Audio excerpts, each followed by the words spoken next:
अस्सलाम वालेकुम, welcome to my YouTube channel. मज़ेदार से गाजर के हलवे की रेसिपी मैं आपके साथ शेयर करूंगी। झटपट और बहुत ही आसान सी ये रेसिपी है और इसका टेस्ट बिल्कुल बाज़ार जैसे गाजर के हलवे की तरह होता है, जिस तरह से हम बाज़ार से लेके खाते हैं या फिर किसी शादी में खाते हैं। तो आइए हम इसको बनाना स्टार्ट करते हैं। बिस्मिल्लाहिर्रहमानिर्रहीम। इससे पहले अगर आप मेरे चैनल पर नए हैं तो प्लीज़ मेरे चैनल को सब्सक्राइब कर दीजिए। हलवा बनाना स्टार्ट करते हैं।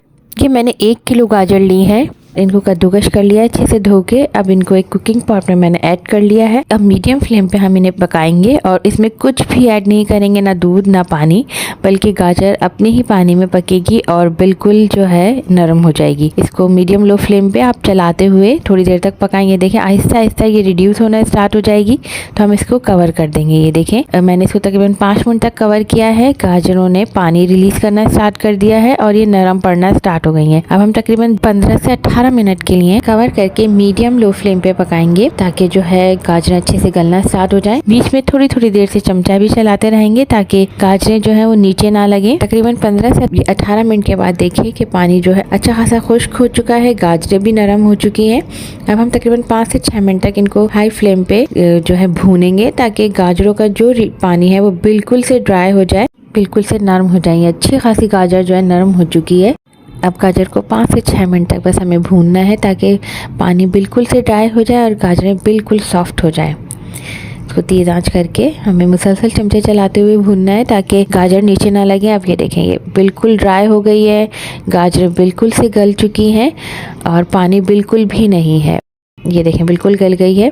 अब नेक्स्ट स्टेप पे हम इसमें तकरीबन 4 टेबल स्पून के करीब घी ऐड करेंगे। बल्कि भी हमें गाजरों को भूनना है, ताकि जो गाजर का एक कच्चेपन की स्मेल है वो बिल्कुल ख़त्म हो जाए। 6 से 7 मिनट तक अच्छे से भून लेना है घी के साथ गाजरों को, तो एक बहुत अच्छी सी खुशबू आना स्टार्ट हो जाएगी। अब ½ टीस्पून के करीब हम इसमें ये इलायची पाउडर है वो ऐड करेंगे, इससे भी बहुत अच्छी सी खुशबू आ जाती है। अच्छे तरीके से हम इसको ऐड करेंगे, मिक्स करेंगे। घी डाल के गाजरों को बहुत अच्छे भूनना है, ताकि कच्चेपन की स्मेल खत्म हो जाए। अब हम इसमें तकरीबन आधा कप के करीब ये चीनी ऐड करेंगे। चीनी आप अपने हिसाब से भी ऐड कर सकते हैं। चीनी ऐड करने के बाद इसको अच्छी तरीके से मिक्स करेंगे। चीनी डालने के बाद हमें हलवे को बहुत ज़्यादा नहीं भूनना है, क्योंकि घी डालते हुए हमने हलवे को बहुत अच्छे से भून लिया है। अगर चीनी के साथ बहुत ज़्यादा भूनेंगे तो हलवे का कलर ख़राब हो जाएगा। जैसे ही चीनी अच्छे से मिक्स हो जाएगी तो अब हम इसमें ड्राई फ्रूट्स ऐड कर लेंगे। मैंने पिस्ता हुआ नारियल और पिस्ते बादाम थोड़े से कट करके इस वक्त ऐड कर लिए हैं, बाकी सर्विंग टाइम पे ऐड करेंगे। आपको जो भी ड्राई फ्रूट्स ऐड करने हैं वो ऐड कर सकते हैं। इसको अच्छे से मिक्स करेंगे ड्राई फ्रूट्स के साथ। अब ये देखें बिल्कुल अच्छे से भुन गया है, चीनी अच्छे से मिक्स हो गई है और घी भी साइड्स पे आना शुरू हो गया है। जो हमने घी ऐड किया था, इस स्टेज पे हम इसमें बिल्कुल एंड में खोया ऐड करेंगे। अच्छा, खोए को मैंने हाथ से मसल लिया है ताकि ये दानेदार हो जाए, और ये तकरीबन 1 कप खोया है। और अब हम इसको गाजर के हलवे में ऐड करके मिक्स करेंगे। खोए को हमें बहुत ज़्यादा नहीं पकाना है, बस इसमें जैसे ही ये गाजर के हलवे में अच्छे से मिक्स हो जाएगा तो समझिए ये रेडी है।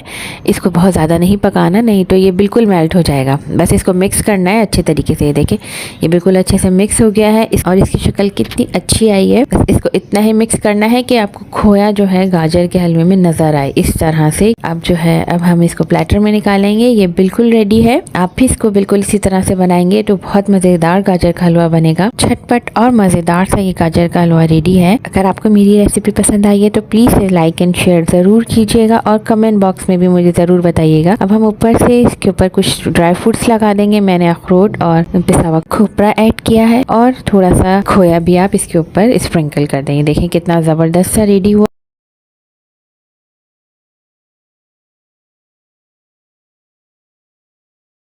ये रेसिपी ज़रूर ट्राई कीजिएगा। अल्लाह हाफिज़।